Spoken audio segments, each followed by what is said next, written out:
Hello and welcome to the Arsenal Way. Back again with you guys for another episode of our Pressbox series. Very happy to be joined as always by Kaya Kaynak. How you doing, mate? You good? You well? Yeah, I'm good, thank you. Riding high off the success of the Lionesses yesterday. Big shout out to them to start this off. I think we're all very happy over here, and hopefully everyone around the world is very happy for us because it's been a while since England actually won anything when it comes to football. Kaya. I don't think they are either. For some reason, I don't think that everyone's sharing in our joy, but we'll enjoy it for as much as we can. And yeah, feeling very good, thank you. How about yourself? Yeah, not bad. It's not too shabby. The heat is being merciful today, which is nice because the last few weeks have been ridiculous. I mean, you obviously were away when we hit those 40 degrees here. Was it similarly hot out there? Yeah, I was over in the States for that. It was weird. It wasn't 40 odd, but it was like 35 and humid, but even at midnight, if that makes sense. So it never got cold. It was just hot all the time. And some days are a lot more brutal than others. Yeah, absolutely. No, of course, it's the first time I've been able to catch up properly since the tour of the States, which went exceptionally well. 3 games, 3 wins, including a battering of Chelsea, which is always welcomed. And of course we made a signing in Alexander Zinchenko whilst we were out there as well, and he was integrated into the team very quickly and looks pretty much set to start now against Crystal Palace. We'll come on to that a little more in a bit, but the US tour in general seemed a big success from both a footballing and fandom perspective. Yeah, I don't think it could have gone much better for Arsenal. If you look at the sort of the tick boxes that you want to tick even for a pre-season tour, what would you say? You'd say warm weather training, tick. Experience some great things with your fans, tick. Build confidence, tick. Build team spirit, tick. Ideally get a new signing, tick. And most importantly, get some wins going. And that was a big tick. Arsenal have been pretty good all pre-season, and I think that is going to stand them in good stead. We obviously know this season is a little bit unusual in the sense that it's got that Winter World Cup, so it starts a little bit earlier. And how you start this season is going to be massive. Arsenal have 5 games in August, and going into it, they look. I mean, I've not seen that many other teams in pre-season, in fairness, but from the competition and the opposition they face, they look to be the fittest team in every game they're playing. So they look much fitter than Chelsea. They look way fitter than Sevilla on Saturday, and I think Arsenal are looking pretty strong going into the start of the season. Of course, this is sort of a cue for them going and losing 3-4-0 on the opening day of the season to Palace, but it looks positive going into the start of the campaign. Yeah, it really does. Look, I think that with the Sevilla game in particular, it was kind of a big debate around how bad were they, how good were we, and was their badness a result of our goodness in the game? I think there is an element of that, and I think the energy that we brought to the game, Sevilla didn't cope with it well at all. Chelsea really don't look like a team that have come together yet over the summer because they're still waiting in a way to find what their starting squad is. They've still got a lot of business to do. They've still got a lot of players that could yet leave that are still playing, like Azpilicueta, etc. So they're in a really strange limbo kind of state, and that's good for us, because they're going to be one of our rivals clearly for next season, and Arsenal are going to be targeting trying to get above not just Spurs and Man United, but I think Chelsea certainly should fold into the matter as well. So yeah, it's good, and we returned with that win against Sevilla. But the big star, I think, of preseason, we can all agree, has been Gabriel Jesus. I mean, talking about a start to a career at a club, I'm struggling to think of a player that's hit the ground running on a non-competitive sense as well as he has. No, the only thing I can think of that comes close in terms of the instant impact was Alexis when he came in and was just straight on it from day one, and you thought, wow, Arsenal have got a player here, and this makes their team so much better. And Gabriel Jesus has had a similar effect so far.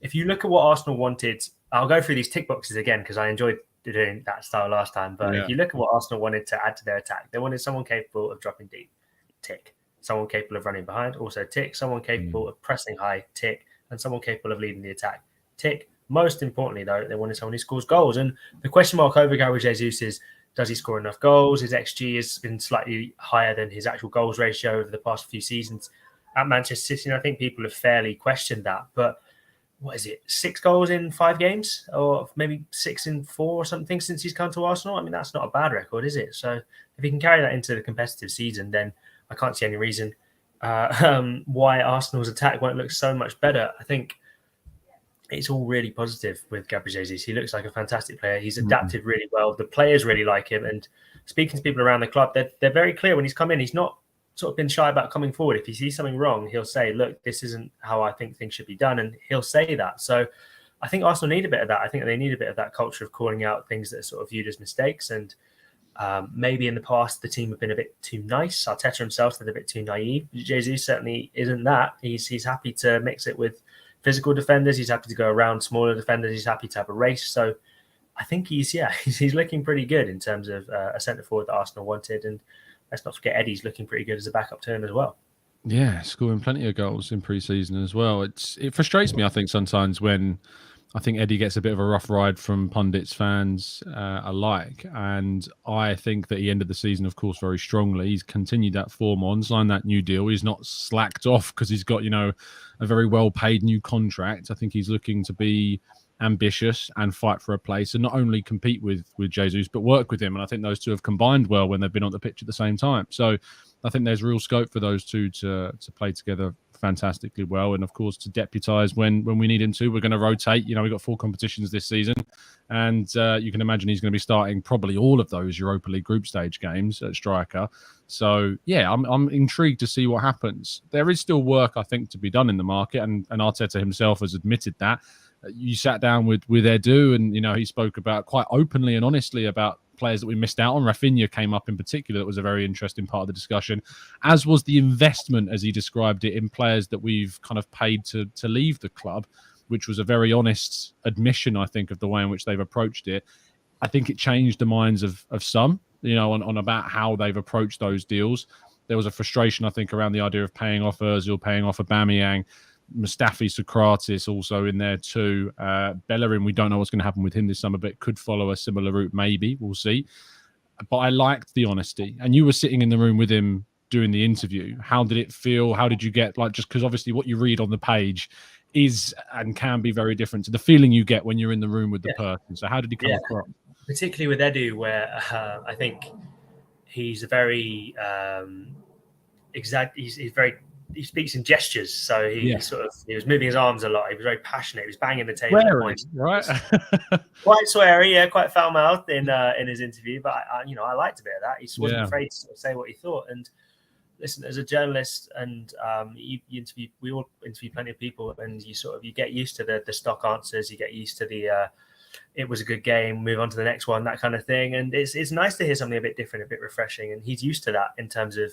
In Brazil, when he was at Corinthians, end of the transfer window, he'd do a press conference. Now, I'm not saying that's going to happen anytime soon at Arsenal, but it's I think it's refreshing. I think, like you say, it's brought a lot of people on board. Obviously, I think the most contentious thing, and I really thought he was going to get killed for it a lot more than he did when it came to describing the paying off players' investments. Yeah, I think there's two sides to that coin. Obviously, people will say, look, teams like Liverpool can sell players they clearly don't want. Look at Minamino this summer has gone for a decent fee. Danny Ings had no future. He went for a good fee. Benteke is another one. You could keep going. Williams. There you go, Nico Williams. And that, I think, is a fair criticism. And I was maybe someone who thought the whole mindset of going in saying, look, the player's over 25, they're on a big wage, you can't sell him, is maybe a little bit defeatist, whereas you should sort of try and look for creative solutions. You shouldn't be so willing to go for it. But at the same time, I get the investment thing because I think it's been important in moving Arsenal along the process. If you look at someone like an Aubameyang, for example, if they hadn't terminated his contract, that would still be an issue. And every press conference would be, are Arsenal going to get rid of Pierre-Emerick Aubameyang? Are Arsenal going to terminate his contract? Is he going to play? Where will he play? And now they've got rid of him. They've moved him on. They've moved on those older players who were maybe clogging up some of the spaces for the younger players. They've been able to invest in this younger side, and they look a lot more exciting prospect for it. So Eddie's done a great job of bringing down the average age of the squad. He's bought good players, and I think people will have issues with the way he's done it, and I think those are fair issues, and I think there's a debate to be had there. But I do think Arsenal look a lot stronger as a squad for the work he's done, and I think the plan is going to plan at the minute. Yeah, I think it is. I think they've identified some clear targets. Jesus, Zinchenko, Vieira in particular have all been early signs that we've made that we clearly wanted to do. Yeah, sure, maybe we pivoted a bit after missing out on Lisandro Martinez, but I think that in itself represents the efficiency of the window, that we missed out on a key target in Martinez, who's, let's be honest, his price tag is not reflective of the level or the risk associated with that move. You'd be signing a player from the Eredivisie coming into the Premier League. It's a big, big step up for 60 million plus euros that Man United have paid. And instead, we've paid half that price around that, on a player that's Premier League ready, won titles in a system that Arteta was previously a big part of, under a coach that, couldn't be better coached, arguably, under Pep Guardiola. So, and he fits the system much more than what we wanted, and is actually a left back, as opposed to Martinez, who was kind of going to be shoehorned into that position a little bit. So I'm excited about what we've done. In terms of what we still need to do, there is question marks. Youri Tielemans continues to be linked quite heavily. I mean, it's my understanding that the interest remains. It's a case for Arsenal about moving players on before they look to try and bring players in. Arteta spoke after the game against Sevilla saying they want to do more. We've seen movement in the form of Okonkwo went on loan, Tavares, of course, gone to Marseille, Balogun's closing on a move to Rennes, Leno's closing on that move to Fulham. So are you expectant that players like Maitland-Niles, Torreira, Bellerin, etc. will be moved on, and that will be the catalyst that sparks Arsenal into the second half of their business, if you will? Yeah, I think Arsenal want to move on all those players, and if a suitable offer comes along, they'll be willing to accept it in all three of those cases you mentioned. There's plenty of others. I think Nicola Pepe is another example. Yeah. Runnison is probably another one. Plenty of others. I know you forget. It's very easy to do, but he's on a silly wage though, Runnison, I'll tell you. But I think they'll try and sell if they can. They'll try and loan if they can. They'll try and move these players out. But it's a weird one where at this stage of the window, I think it probably is dependent on moving out. But when it gets closer to the end of the window, as we saw with someone like a Tomiyasu last season, Arsenal clearly needed strength in that right back spot. They didn't go until the final day, but the reason they didn't go is because they weren't able to get players out. But I think if Hector Bellerin sort of hadn't left, they probably still would have gone for Tomiyasu on that final day. So I think if it comes to it, Arsenal will do the business that they feel they really need to do in the summer transfer window, and then they'll sort of deal with the problems maybe after that. But at this stage, probably is dependent on players leaving. It's quite a complicated sort of weird sort of game of chess in the transfer window at the minute. I don't know if they've explained it as well as maybe I could have done, but someone like a Tielemans, for example, Arsenal. Yeah, you mentioned Torreira, you mentioned Maitland-Niles. They'll want to move those guys on. Arsenal seem to be the only team concretely in for Tielemans.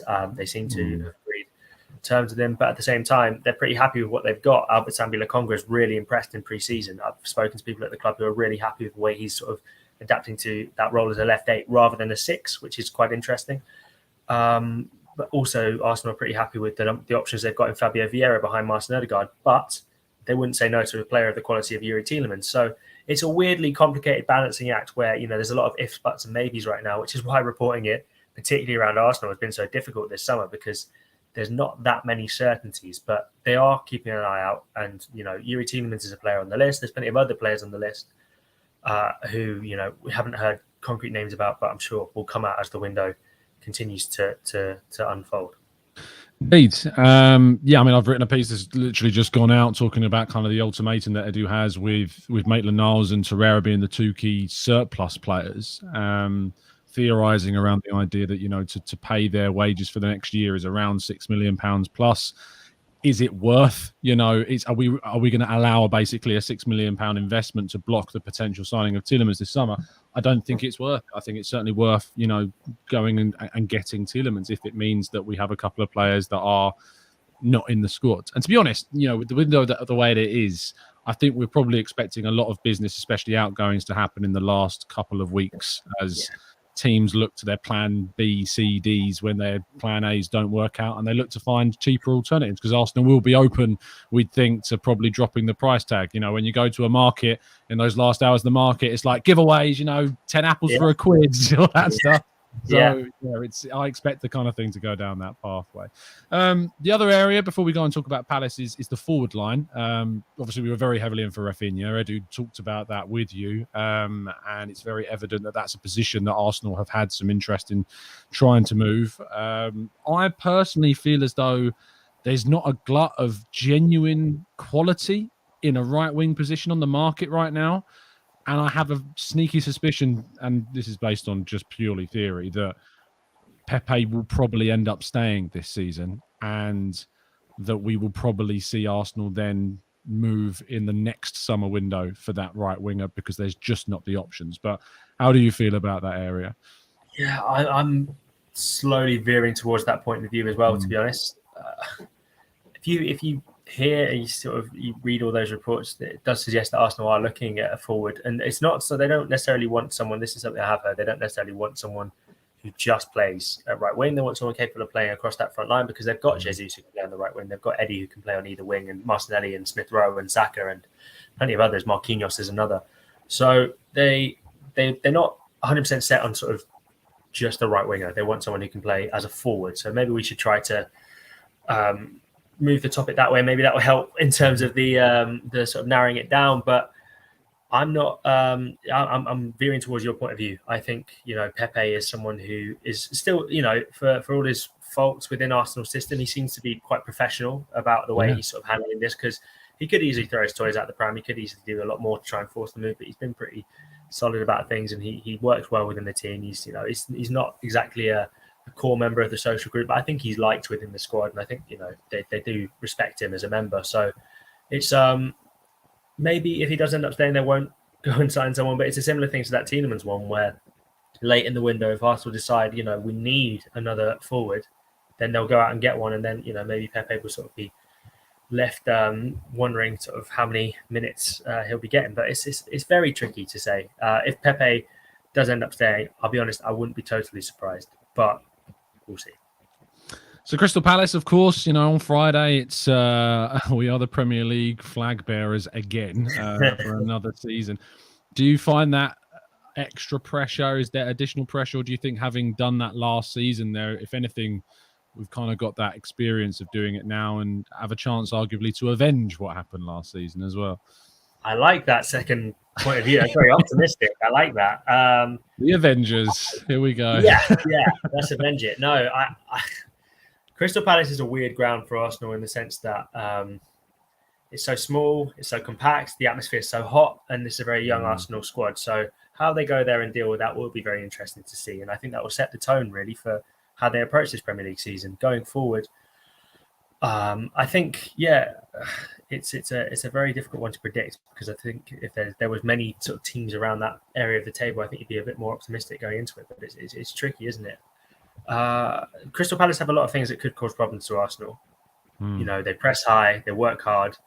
Patrick Vieira will be extra motivated, as he always seems to be, to get one over on his old club. But Wilfried Zaha is also someone who is obviously a huge thing to consider. But at the same time, they've got weaknesses that Arsenal can exploit as well. And Arsenal have changed a lot since last year. If you look at the team who played against Crystal Palace, there was a not fully fit Kieran Tierney wasn't there.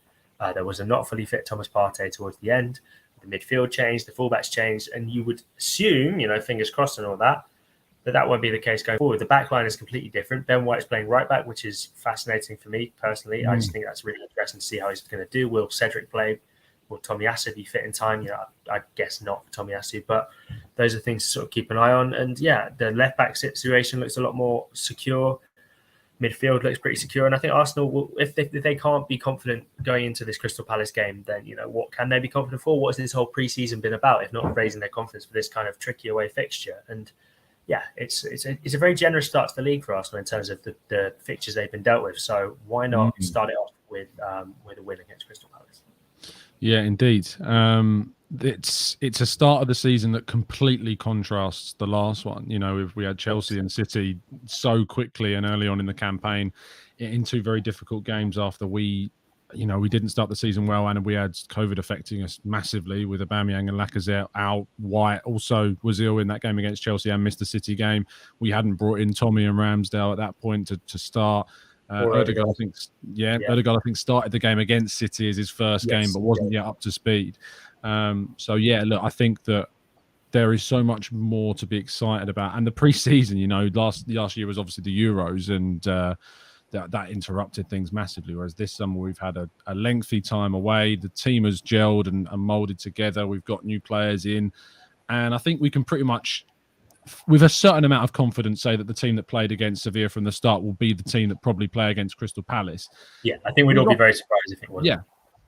Yeah, I mean, we lost there 3-0 last season. So, and I saw someone in the chat box point out that, of course, O'Malley's saying they don't have Conor Gallagher this time around. Apparently, they've had a few fitness issues as well. I'm not 100% sure on who's out for them, but they've had some fitness issues. They've got some decent new signings. Like Doucouré is a midfielder that we were linked to from Lens, who's come in, very exciting player, 20-odd million quid. Certainly someone that I think Arsenal will keep track of whilst he's at Palace, because they've had that prior interest.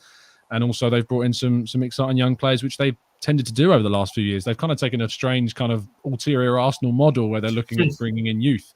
I remember like 2 or 3 years ago, they had like 10 or 12 players and 1 year left on their deal, So they've massively changed things. So in terms of Palace, how are you feeling regarding them? I know you've mentioned the atmosphere in particular being hostile, but what do you make of Vieira and Palace at the moment?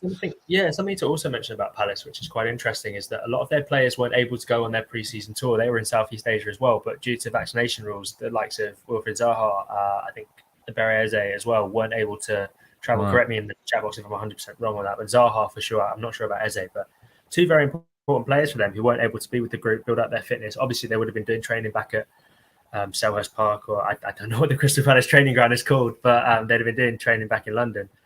And it's just not the same as it's just not the same as match competitive situations. So be interesting to see whether those two very important players for them are fully fit. I think that would be potentially something that could go in Arsenal's favour. You look at all the sort of the things on paper, and it does seem to be gearing towards positive stuff for Arsenal. We're all very wary of it because we've all had our fingers burnt before by getting too excited going into a season. I think I saw someone comment that last time Arsenal won a pre-season game 6-0 was against Lyon in 2015. They went on and lost the opening game of that season 2-0 to West Ham. So yeah, everyone's wary of getting too far ahead of themselves. Palace are a dangerous team. They play in a dangerous way that doesn't really suit Arsenal.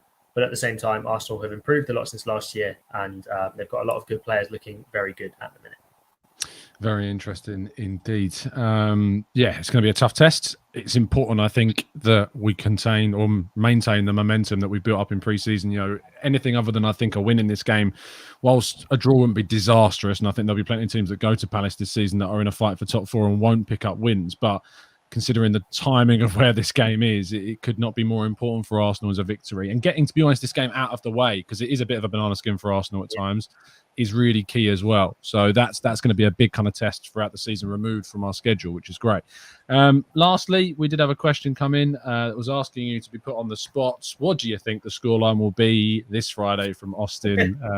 It's got to be done. It's got to be asked. Yeah, it's got to be done. I've seen a lot of 3-1s going around in the comment section. I like that. I think that's a decent scoreline, but I don't think this Arsenal side will concede. So I'm going to go for 2-0. I think this defense looks very solid. Saliba is a player I've been really impressed by in pre-season. I love the idea of Ben White at right back. I think Gabriel looks great. I think Zinchenko's looked really good. It'll be a test for him up against Palace's sort of tricky wingers to see how he copes, because there were those worries about him as a one-on-one defender. But I think it looks good. I'm going to go one less than Gunny Gunnar, and I'm going to say 2-0 to the Arsenal. I'm going to match Gunny Gunnar. I've said 3-0. So I don't know what the optimism is pouring out of me at this stage. But yeah, there's been lots of positive predictions from you guys. Brad says 3-1. Rancid says, I'm very optimistic, 3-0 Arsenal. Hamster, who I don't know how he managed to reach the keyboard, but managed it and said 2-1. Gunny Gunnar says 3-0. And Austin, who asked the question, says 3-1, with Bill going for a 2-1 win as well to Arsenal. The positivity and the optimism to finish the show today, Kaya, it's immeasurable to what I've seen at Arsenal before. I know that last season in particular, as we were fighting towards that top four, the Arteta chant that was developed across last season and the atmosphere in the ground, both home and away, was certainly great, and a real kind of contrast to stadium environments we've seen in the past. Not away from home, we've all had great away support, but the Emirates in particular just felt like a different animal last season. But even then, the euphoria, the excitement, that could be felt in the Emirates for an Emirates Cup game, it's just, there's something different, it feels, about this season. I think the tone was set last season when that final game of the season against Everton, when, it was technically still possible for Arsenal to come top four, but everyone knew it wasn't going to happen.